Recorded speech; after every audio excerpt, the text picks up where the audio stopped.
Hello, my name is Rachel. If we've never met before, I like to channel messages for the collective as well as my own healing because there's much to learn about being a human and how to be a happy and healthy human.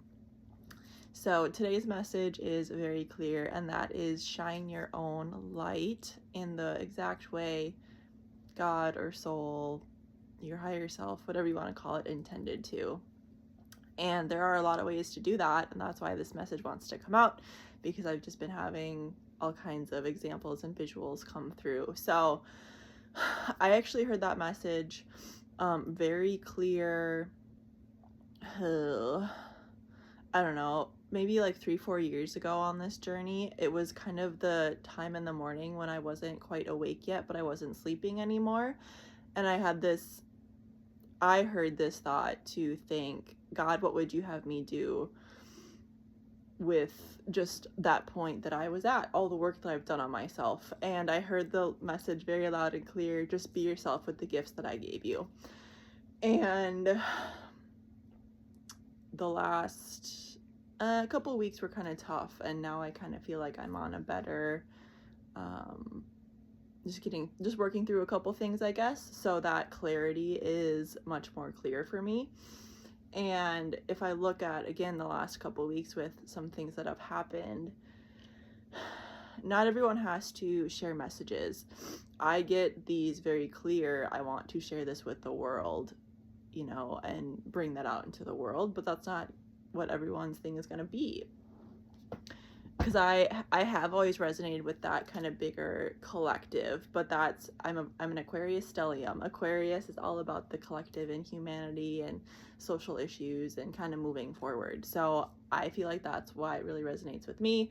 If I also look into my astrological chart, I'm here to learn about myself and then share that with the collective. So again, that's very much me, but everyone's going to be a little bit different. Some people, it's going to be shine your light in your workplace, right?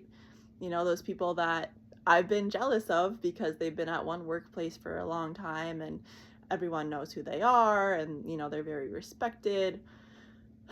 There's also going to be different identities to play with in other life.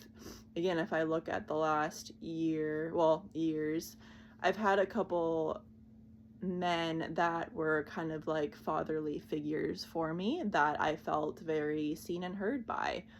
And they were shining their light in that way, right? And I was very lucky and blessed and, to be on the receiving end of that. They were shining their light in that capacity, and that was very important to me. Or even just holding space for someone. Again, in the last week or so, I've just been able to be very much myself with a handful of people, and I really love that because I love being myself. However, on a collective big scale, if I was all of me all the time, then some people would be freaked out by it, right? I've learned how to discern who is safe for me and who is not, and in what moment can I share things and what can I not. So being on a very intense, emotionally fueled journey and having gone through depths of emotion and having a lot of empathy and compassion, I understand that I can hold space for people that are also going through that. There's some kind of quote like, you can only meet someone at the depths of they've met themselves, kind of thing.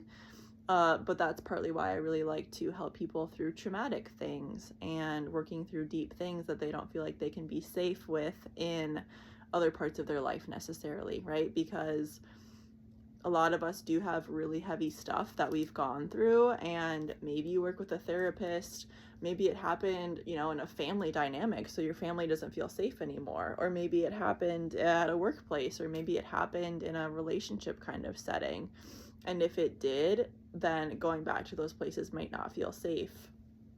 So to find someone that can make your nervous system feel safe, figuring out how you can feel safe in your own nervous system, that's how you integrate and heal and move forward. So those traumatic events that did happen, they don't have as much of a powerful reign on your body and your life and your being.